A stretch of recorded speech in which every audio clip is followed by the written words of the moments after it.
Hi my dear friends, வணக்கம் and welcome to எனக்கு பிடித்த சமையல். ஃப்ரெண்ட்ஸ், நம்மளுக்கு என்ன பார்க்க போகிறோம் அப்படின்னா, நம்ம எல்லாருக்குமே ரொம்ப ரொம்ப யூஸ்ஃபுல்லான ஒரு வீடியோ தாங்க இன்றைக்கி உங்கள் கூட ஷேர் பண்ணலான்னு இருக்கேன். ஸோ வீடியோ ஃபுல்லாக பாருங்கள், கண்டிப்பாக எல்லாருக்குமே ரொம்ப ரொம்ப யூஸ்ஃபுல்லாக இருக்கும். அப்படி யூஸ்ஃபுல்லாக இருக்குன்னு நினச்சிங்க அப்படின்னா மறக்காம உங்கள் ஃபேமிலி அண்ட் ஃப்ரெண்ட்ஸோட நிறைய ஷேர் பண்ணுங்கள். நம்ம சேனல் இப்போ தான் நீங்கள் ஃபஸ்ட் டைம் பார்க்குறீங்க அப்படின்னா கீழே red colour subscribe button press பண்ணி சப்ஸ்கிரைப் பண்ணிவிட்டு பக்கத்தில் இருக்கிற பெல் ஐக்கானில் ஆல்கிற ஆப்ஷன் கிளிக் பண்ணிடுங்க. இப்போ வாங்க வீடியோக்குள்ளே போய் இது என்னென்னு பார்த்து தெரிஞ்சுக்கலாம். இப்போ ஃபஸ்ட்டு இது ரெடி பண்ணுறதுக்காக ஒரு கடாய் வச்சு 1 கப் அளவுக்கு சர்க்கரை சேர்த்துக்கலாங்க. 1 கப் சர்க்கரைக்கு 1 கப் அளவுக்கு தண்ணி கரெக்டாக இருக்குங்க. நம்ம எந்த கப்பில் சர்க்கரை எடுக்கிறோமோ அதே கப்பில் 1 கப் அளவுக்கு தண்ணி எடுத்துக்கலாம். நீங்கள் வீட்டில் டம்ளரில் எடுக்கிற மாதிரி இருந்துச்சு அப்படின்னா 1 டம்ளர் சர்க்கரைக்கு 1 டம்ளர் அளவு தண்ணி சேர்த்துக்கலாங்க. சேர்த்துட்டு இது நல்லா மிக்ஸ் பண்ணி விட்டுட்டே இருக்கலாங்க. இந்த மாதிரி தண்ணி சேர்த்ததுக்கப்புறம் நல்லா மிக்ஸ் பண்ணி விட்டுட்டே இருந்தோம் அப்படின்னா, அதாவது அந்த ஒரு கம்பி பதம் அப்படின்னாலும் சொல்வேன் இல்லைங்களா, அதெல்லாம் எதுவுமே தேவையில்லைங்க. சர்க்கரை தண்ணியில் நல்லா கரைஞ்சு அந்த லைட்டாக பிசுபிசுப்பு வரும் இல்லைங்களா, அந்த ஸ்டேஜில் நம்ம ஸ்டவ் ஆஃப் பண்ணிடலாங்க. அதுக்கு முன்னாடி 2 ஏலக்காய் தட்டி உள்ளே சேர்த்துக்கலாம். ஏலக்காய் சேர்க்கும்போது நல்லா வாசனையாக இருக்கும். உங்கள் வீட்டில் ஏலக்காய் பவுடர் இருந்துச்சு அப்படின்னா கூட தாராளமாக சேர்த்துக்கலாங்க.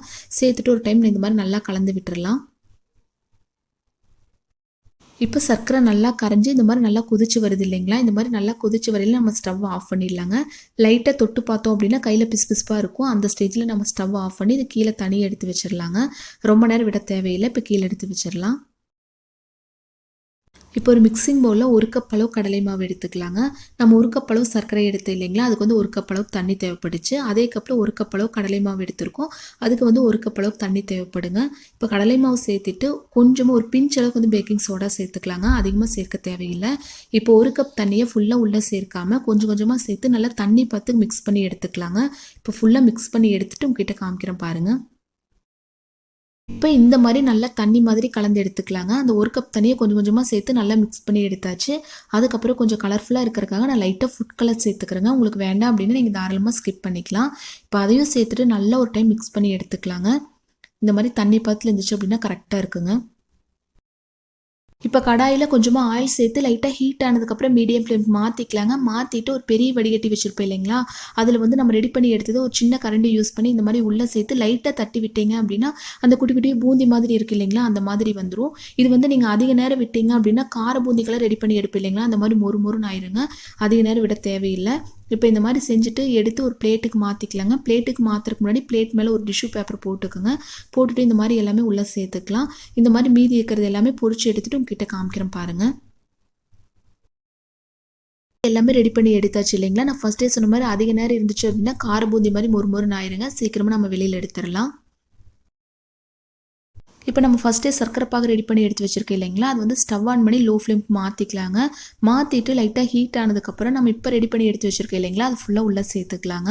கொஞ்சம் கொஞ்சமாக இந்த மாதிரி சேர்த்து நல்லா மிக்ஸ் பண்ணி விட்டுட்டே இருக்கலாங்க. லோ ஃப்ளேம்லேயும் ஒரு 5 நிமிஷம் இந்த மாதிரி நல்லா கலந்து விட்டுட்டே இருக்கலாம்.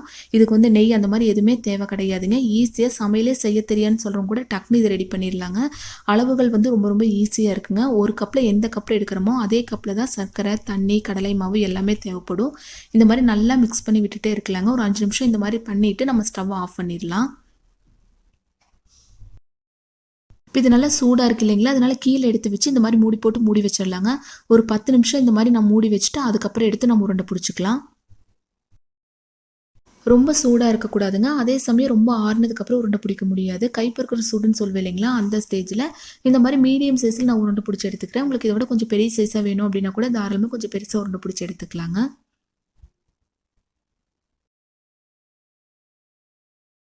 பாதாம் மட்டும் இல்லை, முந்திரி இந்த மாதிரி எது வேணாலும் நீங்கள் சேர்த்துக்கலாம்.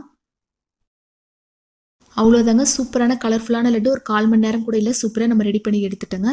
இதுக்கு பாகுபதம், நெய் இந்த மாதிரி எதுவுமே தேவையில்லை. 1 கப் கடலை மாவு, 1 கப் சர்க்கரை இருந்துச்சு அப்படின்னா எல்லாருமே உங்கள் வீட்டில் ட்ரை பண்ணி பார்த்துட்டு எப்படி இருந்துச்சுன்னு ஃபீட்பேக் மறக்காமல் எங்கூட ஷேர் பண்ணுங்கள். இந்த வீடியோ பிடிச்ச லைக் ஷேர் பண்ணுங்கள். நம்ம சேனல் இப்போ தான் நீங்கள் ஃபர்ஸ்ட் டைம் வந்தீங்க அப்படின்னா சப்ஸ்கிரைப் பண்ணிடுங்க. தேங்க்யூ.